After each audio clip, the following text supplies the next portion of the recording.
फिर पर्वत ने पूछा मिंटी से कि तुम अपने आप को किससे बचा रही थी और यहाँ आई। तब मिंटी ने बताया कि एक जो बाज है वो मेरा पीछा कर रहा था। यहाँ पेड़ इतना दूर नहीं है और ये बात वह बाज जानता था, इसलिए वो नहीं आया मेरे पीछे और उसने रास्ते में ही मेरा पीछा करना छोड़ दिया। इस पे वो कहा, यहाँ पे कोई पेड़ होता तो शायद मैं ज़िंदा नहीं बचती। मिंटी ने बताया, अच्छी बात है, इतनी दूर बाद हम किसी के काम तो आए, ऐसा पर्वत ने बोला। ऐसा मत कहो, तुम आज भी बहुत काम के हो, मिंटी ने बताया पर्वत को। मैं आज तुम्हारे कारण ज़िंदा हूँ, इसलिए मैं तुम्हें ज़रूर कुछ करूँगी, मिंटी बोली। गर्मी ख़त्म होने के बाद मैं अपने दोस्तों के साथ यहाँ आऊँगी, वह बोली। उससे क्या होगा, पर्वत ने पूछा।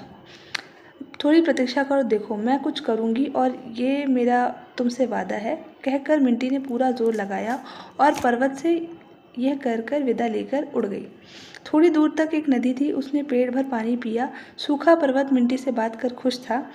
गर्मी का समाप्त होने में 2 महीने बाकी थे। पर्वत ने हर दिन मिंटी की कई बातों को याद किया, वह उसकी बेचैनी से प्रतीक्षा कर रहा था। गर्मी के ख़त्म होते ही बरसात का मौसम आ गया। सूखे पर्वत को गर्मी से राहत मिल गई। एक दिन उसने देखा कि मैनाओं का एक झुंड उसके ऊपर उड़ रहा है। पर्वत बहुत खुश हुआ।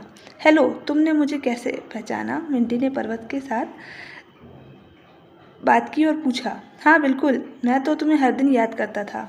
मैं बारिश का इंतज़ार कर रही थी, बारिश के शुरू होते ही मैं यहाँ आ गई, मिंटी बोली।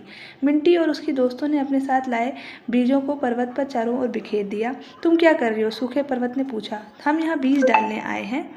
बरसात में बीज अंकुरित होंगे और जल्द ही पेड़ बन जाएंगे। क्या ऐसा सचमुच होगा, पर्वत ने पूछा। हाँ, बारिश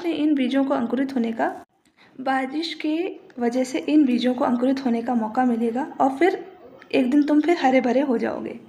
अब बीजों को मौका मिलता और वह अपने साथ कुछ और बीज ले आते। मिंटी भी वहाँ पहुंचकर खूब जोर लगाती। बरसात अच्छी हुई और बीज अंकुरित हुए और सूखे पर्वत पर फिर से एक बार बाहर आ गई, हरियाली आ गई। सूखा पर्वत धीरे धीरे हरा भरा हो गया और वहाँ छोटे छोटे जीव जंतु आने लगे, फिर बड़े बड़े आने लगे। मिंटी की मेहनत ने पूरे सूखे पर्वत को नई जिंदगी दे दी। एक दिन मिंटी अपने बच्चों के साथ वहाँ पहुँची। ये मेरे बच्चे हैं, मैं इन पौधों को पेड़ बनते शायद ना देख सकूं, इसलिए मैं अपने बच्चों को तुमसे मिलवाने लाई हूँ। इसलिए तो मेरे बच्चे और उनके बच्चे यहाँ आएंगे और वादा करो कि तुम इनका ध्यान रखोगे, मिंटी बोली। मैं वादा करता हूँ कि मैं इनका ध्यान रखूँगा, पर्वत ने धीमी आवाज़ में कहा। एक छोटी मैना ने एक सूखे पर्वत को हरे पर्वत में बदल दिया।